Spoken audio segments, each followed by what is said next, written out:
Hello दोस्तों, स्वागत है आप सभी का समसामयिक घटना चक्र के इस ऑनलाइन प्लेटफॉर्म पर। मैं मोहित आप सभी का हार्दिक स्वागत करता हूं। आज अपने इस वीडियो में लोग चर्चा करेंगे 10 फरवरी 2026 के महत्वपूर्ण करंट अफेयर जो विभिन्न पत्रिकाओं में रहे आपकी परीक्षा के दृष्टिकोण से important to the point current affair पर आज अपनी क्लास में चर्चा करेंगे। यहाँ पर देखा जाए जो भी महत्वपूर्ण करंट अफेयर के दृष्टिकोण से इंपॉर्टेंट पॉइंट्स है टू द पॉइंट चर्चा की गई है। साथ ही साथ इस वीडियो की क्लास पीडीएफ, ठीक है, class PDF plus PPT plus test plus complete PDF,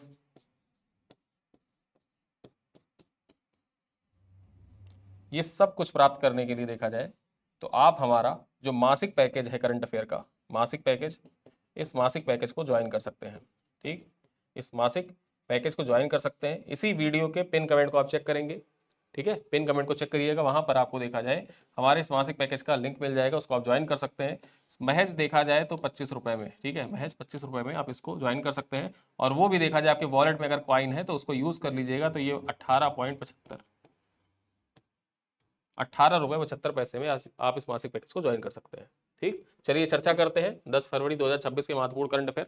सबसे पहली खबर देखा जाए क्या है, यहाँ पर देखा जाए ये खबर पहले की ही, लेकिन आज इसको चर्चा कर लेते हैं क्योंकि हम ये वाली खबर हमने कवर नहीं की थी। ठीक है, तो महाराष्ट्र की पहली महिला उप मुख्यमंत्री के बारे में चर्चा कर लेते हैं। महाराष्ट्र की पहली महिला उप मुख्यमंत्री कौन बनी है, यहाँ पर देखा जाए तो सुनेत्रा पवार जो है, ठीक, अजीत पवार जो थे उनकी वाइफ है, अजीत पवार की वाइफ। अजीत पवार जी का देखा जाए तो निधन हो गया था, देहांत हो गया था विमान दुर्घटना में।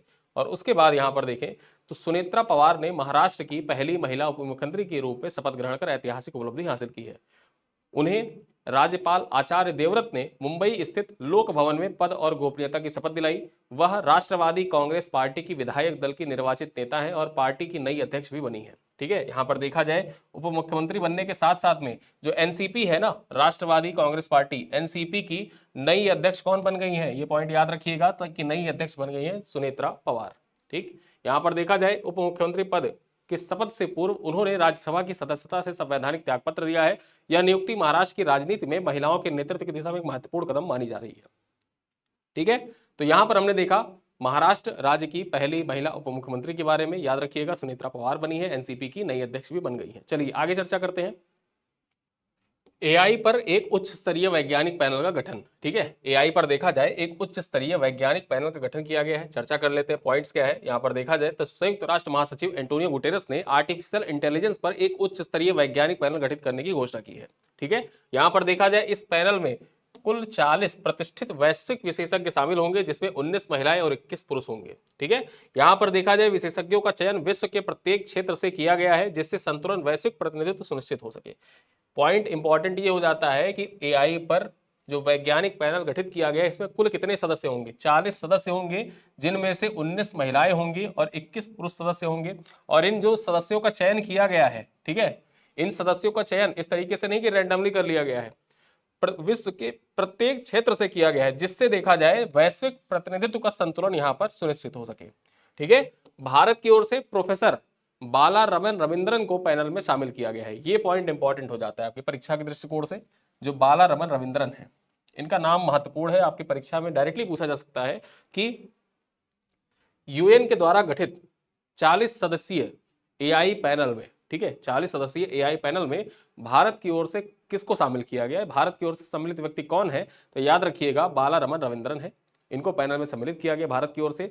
वे आईआईटी मद्रास में डेटा साइंस और आर्टिफिशियल इंटेलिजेंस विभाग के प्रमुख हैं। ठीक है, यहां पर देखा जाए जो डेटा साइंस और एआई डिपार्टमेंट है उसके प्रमुख है कहां पर, आईआईटी मद्रास में। यहां पर देखें तो ये पैनल एआई से जुड़े वैश्विक नीतिगत और वैज्ञानिक मुद्दों पर मार्गदर्शन प्रदान करेगा। ठीक है, और इसीलिए देखा जाए तो ये संयुक्त राष्ट्र के द्वारा गठित एक उच्च स्तरीय एआई पर वैज्ञानिक पैनल है। जैसा एआई का उपयोग बढ़ता जा रहा है, एआई के उपयोग के साथ साथ में इसका दुरुपयोग भी बढ़ता जा रहा है, तो किस प्रकार से निपटना है उसी चीज को दृष्टिगत रखते हुए यहां पर देखा जाए तो यूएन के द्वारा ये 40 सदस्यीय जो वैश्विक विशेषज्ञ समिति है इसका गठन किया गया है। आगे चलते हैं, हमारी अगली खबर क्या है। यहां पर देखा जाए बीएसआई मानकों के तहत प्रमाणन प्राप्त करने वाली पहली सौर मॉड्यूल श्रेणी के बारे में चर्चा करते हैं। ठीक है, पहला जो सोलर पीवी मॉड्यूल है वो कौन बन गया है जिसको बीएसआई मानकों के तहत प्रमाणन प्राप्त हुआ है, चर्चा कर लेते हैं। तो जी स्टार क्या है, जी स्टार भारत की नवीनतम बीएसआई मानकों के तहत प्रमाणन प्राप्त करने वाली पहली सौर मॉड्यूल श्रेणी बन गई है। यह प्रमाणन भारतीय मानक ब्यूरो के द्वारा प्रदान किया गया है। ठीक है, भारतीय मानक ब्यूरो के द्वारा, यानी कि ब्यूरो ऑफ इंडियन स्टैंडर्ड के द्वारा यह प्रमाणन प्रदान किया गया। और किसको दिया गया है? तो जी स्टार को दिया गया। ये पॉइंट याद रखिएगा, किसको? जी स्टार को दिया गया है। और बीएसआई के जो नवीनतम मानक है उसी के अंतर्गत ये प्रमाणन प्राप्त हुआ इसको। यहां पर देखें तो जी स्टार एक अग्रणी वैश्विक सौर ऊर्जा कंपनी है जिसकी यह उपलब्धि भारत में सौर ऊर्जा क्षेत्र में गुणवत्ता मानकीकरण की दिशा में एक महत्वपूर्ण कदम मानी जा रही है। यहां पर देखें तो नए BIS मानकों, जो ब्यूरो ऑफ इंडियन स्टैंडर्ड है, इसके मानकों के अंतर्गत प्रमाणन मिलने से सौर मॉड्यूल की विश्वसनीयता, सुरक्षा और प्रदर्शन सुनिश्चित होगा। यह कदम भारत में स्वदेशी सौर विनिर्माण को बढ़ावा देने और नवीकरणीय ऊर्जा लक्ष्यों को हासिल करने में सहायक होगा। ठीक है, तो यहां पर हमने चर्चा किया कि कौन है जिसको BSI मानकों के तहत प्रमाणन प्रदान किया गया है, जो भारत की पहली सौर मॉड्यूल श्रेणी बन गई है, तो जी स्टार को प्रदान किया गया है। चलिए आगे चलते हैं। हमारी अगली खबर क्या है? हमारी अगली खबर है 6वां राष्ट्रीय फसल पोषण शिखर सम्मेलन और B2B एक्सपो। B2B एक्सपो का मतलब होता है बिजनेस टू बिजनेस एक्सपो। ठीक है, यहां पर देखा जाए बिजनेस टू बिजनेस एक्सपो इसका नाम होता है। ठीक, तो चर्चा कर लेते हैं। 6वां राष्ट्रीय फसल पोषण शिखर सम्मेलन और B2B एक्सपो का आयोजन 5 से 6 फरवरी 2026 को मुंबई महाराष्ट्र में किया गया। कहां पर किया गया था? मुंबई महाराष्ट्र में इसका आयोजन किया गया था। यहां पर देखा जाए इसका आयोजन Indian micro fertilizers manufacturer association के द्वारा किया गया था। यह सम्मेलन फसल पोषण में नवाचार को बढ़ावा देने तथा टिकाऊ कृषि पद्धतियों को प्रोत्साहित करने पर केंद्रित है। ठीक है, ये पॉइंट आपको याद रखना है कि जो इसका आयोजन किया गया था किसके द्वारा किया गया? Indian micro fertilizers manufacturer association के द्वारा। यहां पर देखें तो 6वां राष्ट्रीय फसल पोषण शिखर सम्मेलन आयोजित किया गया था। ठीक है, और इस सम्मेलन का मुख्य उद्देश्य क्या है? तो यह सम्मेलन फसल पोषण में नवाचार को बढ़ावा देने और टिकाऊ कृषि पद्धतियों को प्रोत्साहित करने पर केंद्रित था। कार्यक्रम का स्वरूप जो था, यह business to business expo networking platform रहा था। ठीक है, बिजनेस से बिजनेस को जोड़ने के लिए जो एक नेटवर्किंग प्लेटफॉर्म है उस पर केंद्रित था। इसकी विषय वस्तु या इसका थीम माने कि इसका थीम क्या था? तो सूक्ष्म पोषक तत्व, जैव उर्वरक तथा संतुलित उर्वरक प्रबंधन यहां पर देखा जाए इसका केंद्रीय विषय था या इसकी विषय वस्तु थी, जो कृषि उत्पादकता और मृदा स्वास्थ्य के लिए महत्वपूर्ण है। ठीक है, तो इन्हीं बातों पर यहां पर चर्चा की गई। चलिए आगे देखते हैं। अगली खबर क्या है? मेकअप ब्रांड मेबेलिन न्यूयॉर्क की नई ब्रांड एम्बेसडर कौन बनी है? यहां पर आप देख सकते हैं, फोटो देखकर आप समझ गए होंगे, कियारा आडवाणी। ठीक है, कियारा आडवाणी जो है, इनको देखा जाए तो दुनिया की number 1 makeup brand Maybelline New York की 2 फरवरी 2026 को बॉलीवुड अभिनेत्री कियारा आडवाणी को अपना नया ब्रांड एम्बेसडर नियुक्त किया है। यह नियुक्ति आधिकारिक घोषणा मुंबई में की गई। यहां पर चर्चा करें, मेबेलिन न्यूयॉर्क जो वैश्विक स्तर पर अग्रणी कॉस्मेटिक ब्रांड है, इस साझेदारी के माध्यम से भारतीय बाजार में अपनी उपस्थिति को और अधिक मजबूत करना चाहता है। और इसी कारण से देखा जाए तो मेबेलिन न्यूयॉर्क ने किसको अपना ब्रांड एम्बेसडर बनाया है? कियारा आडवाणी को बनाया। और ऐसे देखा जाए ब्रांड एम्बेसडर से संबंधित सवाल अक्सर आपकी परीक्षाओं में पूछे गए। आप यूपीपीसीएस 2018 का पेपर उठा के देखिए। ठीक, वहां पर देखिए तो BSNL का पूछ लिया था, BSNL की ब्रांड एम्बेसडर के बारे में पूछ लिया था। बैंकिंग सेक्टर के एग्जाम देते हैं तो वहां पर ब्रांड एम्बेसडर एक अलग से पूरा टॉपिक दे रखा है। आपसे एग्जाम में ब्रांड एम्बेसडर पूछेगा ही पूछेगा। ठीक है, चलिए आगे चलते हैं। यहां पर देखा जाए भारतीय विमानपत्तन प्राधिकरण के निदेशक के बारे में चर्चा करें। ठीक है, निवेदिता दुबे, यहां पर फोटो अलग लग गई है। ठीक, पुराने वाले जो निदेशक थे उनकी फोटो लग गई है, तो इस फोटो पे आप बचाइएगा। यहां पर देखा जाए निवेदिता दुबे ने फरवरी 2026 में भारतीय विमानपत्तन प्राधिकरण के निदेशक मानव संसाधन के रूप में कार्यभार ग्रहण किया है। ठीक है, मानव संसाधन यानी कि देखा जाए जो ह्यूमन रिसोर्स के डायरेक्टर है उनके रूप में पदभार किसने ग्रहण किया है? निवेदिता दुबे ने ग्रहण किया है। यहां पर देखा जिसके साथ ही यहां पर बात करें तो जो एयरपोर्ट अथॉरिटी ऑफ इंडिया है यानी कि AAI की पहली महिला निदेशक HR बन गई हैं। ठीक है, तो जो एयरपोर्ट अथॉरिटी ऑफ इंडिया की पहली महिला निदेशक HR कौन है? इनका नाम क्या है? तो नाम याद रखिएगा, निवेदिता दुबे। निवेदिता दुबे। और राष्ट्रीय नियुक्तियों के संदर्भ में यह पॉइंट इंपॉर्टेंट हो जाता है आपके एग्जाम के लिए। ठीक, चलिए आगे देखते हैं। भारतीय विमानपत्तन प्राधिकरण देश के हवाई अड्डों के विकास, प्रबंधन और रखरखाव के लिए जिम्मेदार एक प्रमुख सार्वजनिक क्षेत्र का उपक्रम है। यहां पर बात करें एयरपोर्ट अथॉरिटी ऑफ इंडिया नागरिक उड्डयन मंत्रालय भारत सरकार के अधीन कार्य करता है। यह नियुक्ति सार्वजनिक क्षेत्र में महिला नेतृत्व को बढ़ावा देने की दिशा में एक उल्लेखनीय कदम मानी जा रही है। ठीक है, आगे चलते हैं। देश की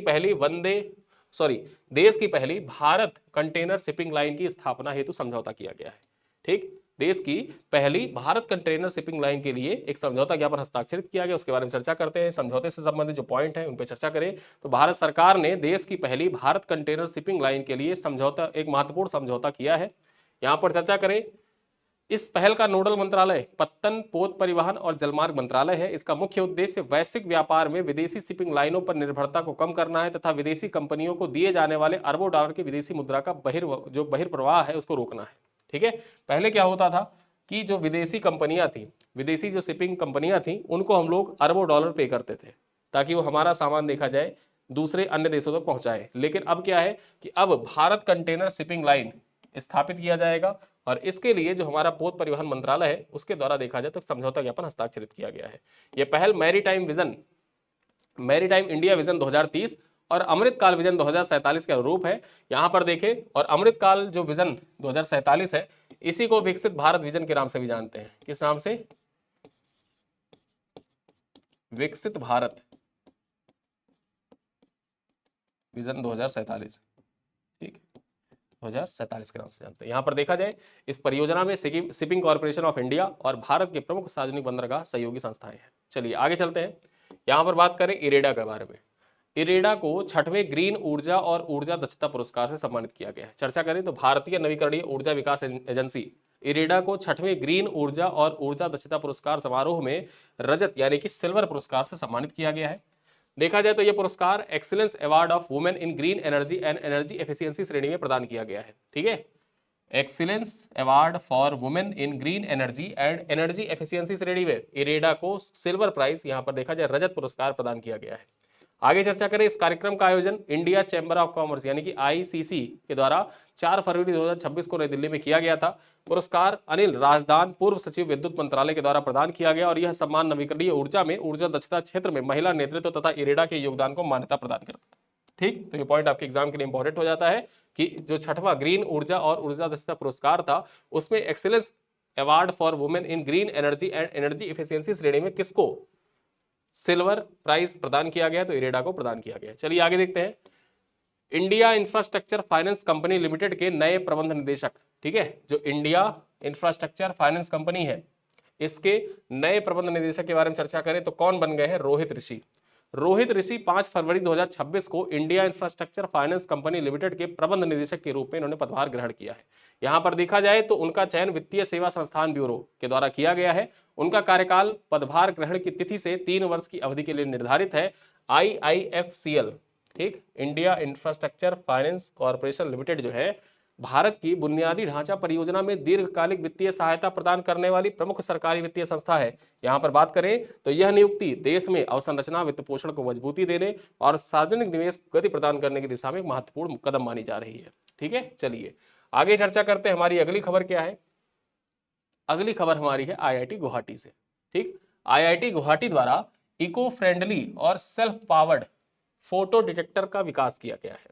ठीक, यहां पर देखें तो इको फ्रेंडली और सेल्फ पावर्ड फोटो डिटेक्टर का विकास किया गया, किसके द्वारा? IIT गुवाहाटी के द्वारा। चर्चा कर लेते हैं, भारतीय प्रौद्योगिकी संस्थान गुवाहाटी के शोधकर्ताओं ने अगली पीढ़ी के इलेक्ट्रॉनिक्स के लिए एक इको फ्रेंडली और सेल्फ पावर्ड फोटो डिटेक्टर विकसित किया है और इस शोध का नेतृत्व किसके द्वारा किया गया? इस शोध का नेतृत्व प्रोफेसर PK गिरी की टीम के द्वारा किया गया था। यहां पर बात करें तो यह फोटो डिटेक्टर बिना किसी बाहरी बैटरी या ऊर्जा स्रोत के कार्य करने में सक्षम है, जिससे ऊर्जा दक्षता और पर्यावरणीय स्थिरता सुनिश्चित होती है। यहां पर देखा जाए तो यह नवाचार का उपयोग हेल्थ केयर मॉनिटरिंग, पर्यावरण निगरानी तथा पहनने योग्य इलेक्ट्रॉनिक्स में किया जाता है।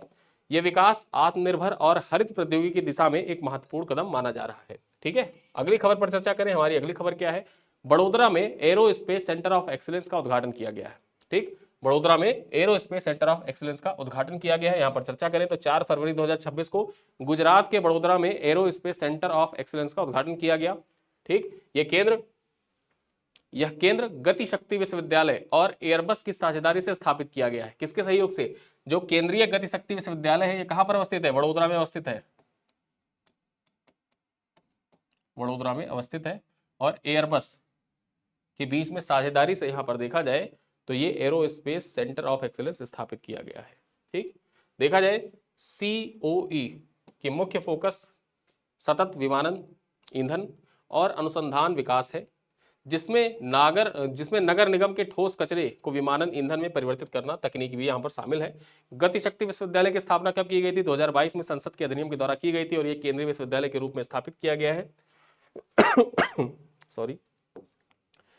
यह परिवहन तथा लॉजिस्टिक क्षेत्र में भारत का एकमात्र विशिष्ट केंद्रीय विश्वविद्यालय है। ठीक है, ये पॉइंट आपको याद रखना है कि परिवहन और लॉजिस्टिक्स के क्षेत्र में भारत का एकमात्र जो केंद्रीय विश्वविद्यालय है वो कौन सा है? तो गति शक्ति विश्वविद्यालय है। और इसकी स्थापना कब की गई थी? इसकी स्थापना 2022 में की गई थी। संसद के अधिनियम के द्वारा देखा जाए इसको केंद्रीय विश्वविद्यालय का दर्जा भी प्रदान किया गया है। अब यहाँ पर चलते चलते आपसे कुछ सवाल है जिनका उत्तर आप कमेंट बॉक्स में दीजिएगा। पहला सवाल क्या है कि महाराष्ट्र की पहली महिला उप मुख्यमंत्री के रूप में किसने शपथ ली है? पहली महिला उप मुख्यमंत्री कौन बनी है महाराष्ट्र की? सुप्रिया सुले, सुनेत्रा पवार, पंकज मुंडे या नीलम गोरे? आगे देखते हैं, क्वेश्चन नंबर 2 है, एआई पर गठित संयुक्त राष्ट्र की उच्च स्तरीय वैज्ञानिक पैनल में भारत का प्रतिनिधित्व कौन कर रहा है? ऑप्शन ए कह रहा है professor Ashok Jhunjhunwala, option B कह रहा है professor Anant Agarwal, option C कह रहा है professor Balaraman Ravindran, option D कह रहा है professor Govind Rajan. Question number 3 क्या कह रहा है कि नवीनतम BIS मानकों के तहत प्रमाणन प्राप्त करने वाली पहली सौर मॉड्यूल श्रेणी कौन सी है? Adani Solar, Tata Power Solar, G Star या विक्रम सोलर? ठीक है, तो यहाँ पर 4 ऑप्शन है, कौन सा उत्तर सही है कमेंट करके बताइए। क्वेश्चन नंबर 4 क्या कह रहा है कि मोबाइल इन न्यूयॉर्क ने फरवरी 2026 में किस बॉलीवुड अभिनेत्री को अपना नया ब्रांड एम्बेसडर बनाया है? आलिया भट्ट को बनाया है, दीपिका पादुकोण को बनाया है, कृति सेनन को बनाया है या कियारा आडवाणी को बनाया है?